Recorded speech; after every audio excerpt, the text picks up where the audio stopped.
Assalamu alaikum. Very good morning, students. I am your physics teacher, United Public School, Tando. Now we are starting our new lesson. What is inside an atom? So at the previous chapter we have studied about atoms and molecules. So you have remember what is atom?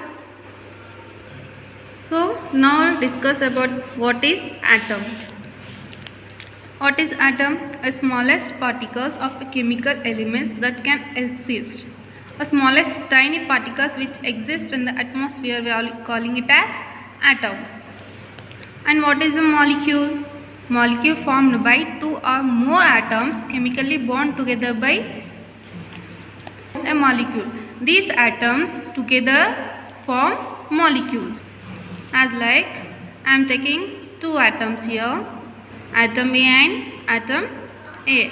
These together form a molecule here. Okay. Now these molecules together form a matter. Like atoms combined form molecules. These molecules together form matter. Everything which is present around us is nothing but matter. So now another term called element. What is an element? When the particles of a substance contains one type of atoms, that substance is called atom. We are saying it here as one type of atom here.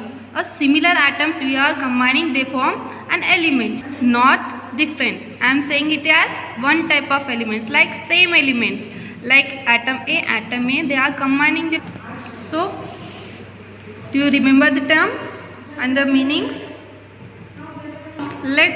So now let's get inside an atom here. In previous chapter we have learned about what is matter, how the matter is made up of, and how is the atom. So according to Dalton, atoms were indivisible. What is the meaning of indivisible here?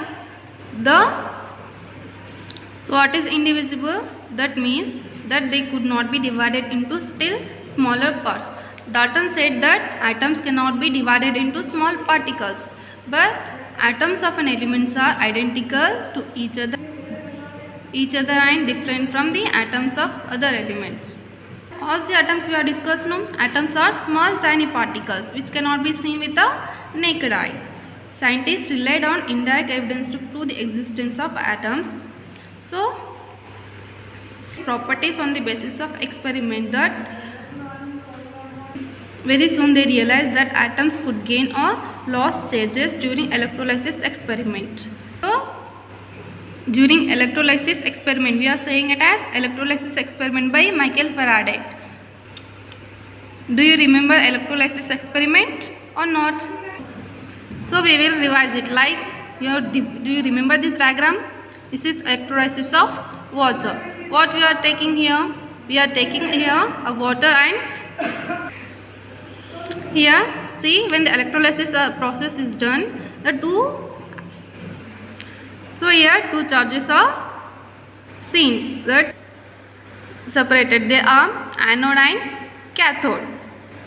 So as at the electrolysis experiment, what we have studied that atoms could gain electrons or lose charges. Gain charges or lose charges. Who discovered it? His name is Michael Faraday. Michael Faraday raised some other questions that how can atoms can be electrically charged. It is a contradiction to Dalton's theory that atoms was indivisible. So what Dalton said, that the atoms cannot be divided into some small particles, but Michael Faraday said that atoms are having a charged particles. They could be gain or lose charges. This leads to an idea that there must be some tiny particles of atoms which are responsible for atom to behave sometimes as charged particles. So in the atom there are some small tiny particles which are present to maintain like charged particles.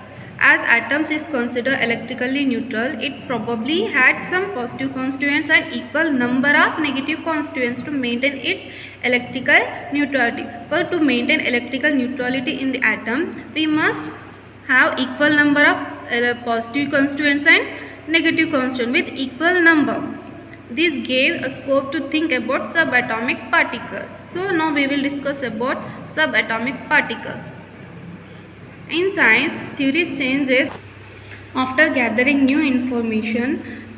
Scientists proposed that Dalton's theory was failed because Dalton said that atoms cannot be divisible. But when the new information is gathered, scientists said that atoms can be divided. Since these particles are smaller than atoms and are present inside an atom, they are called subatomic particles.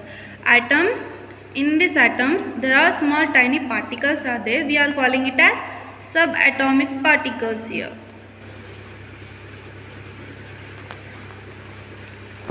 Since atoms are neutral, they should have at least two types of subatomic particles. So one is positively charged and other is negatively charged. In fact, three subatomic particles were discovered. So firstly they said that there are two charges are there, and after new information gathering they said that in subatomic particles three particles are present. Let us discuss. They are electrons, protons and neutrons. Like, what is subatomic particles? Small tiny particles which are present inside the atom. We are saying here an atom, in that small particles are there. We are calling it as subatomic particles. In this atoms, three subatomic particles are there. They are protons, electrons and neutrons. Now we will deeply discuss about electrons, protons and neutrons. So after electrolysis method conducted by the Michael Faraday, other scientists worked on it. So lastly, what is his name? Joseph John Thomson demonstrated on the basis of experiment that negatively charged particles are present in the atom. Who discovered that the negative charged particles are present in an element? Called Joseph John Thomson. We are called him as J.J. Thomson also. So he concluded that same type of negatively charged particles are present in the atom of the elements. In elements, same type of negatively charged atoms are present inside the element. These particles had very small mass and are known called electron. We are saying it as small mass. Mass and known called electrons. What is mass here? Weight. So electrons were the first subatomic particles discovered and studied. In subatomic particles, electrons are the first subatomic particles. We are represented it as minus E. The mass of the electron is considered to be negligible and its charges is considered to be as 1 unit negative. What is the charges of electrons? 1 unit negative. Second is proton. Protons contain some positively charged particles so that the overall charges or it becomes neutral. These subatomic particles would have charged but balanced charges of electrons. These subatomic particles was named as protons in 1920. Protons are represented by P plus and its charges is taken as 1 unit positive. In electrons, 1 unit negative. In protons, 1 unit positive. Neutron. Third one is neutron. James Chadwick discovered another subatomic particles called neutron. General neutron represented as N0. It is also called as N0. On this discussion, we have concluded that in the subatomic particles, the protons, electrons and neutrons are present. The protons and electrons are having equal and opposite electrical charges. Neutrons has no electrical charges.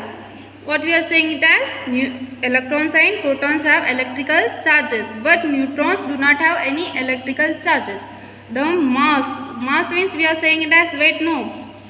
So weight of the electron is about 1 by 1836 or that of the proton. By now we are stopping this topic. So now your homework is what are the 3 subatomic particles which are present inside the atom at the page number 161. You have to write the answer about what are the 3 subatomic particles present inside an atom. And second one, from the application of concepts, what are the limitations of J.J. Thomson's model of an atom? So write down 2 questions as your homework and send it to group. Okay, thank you.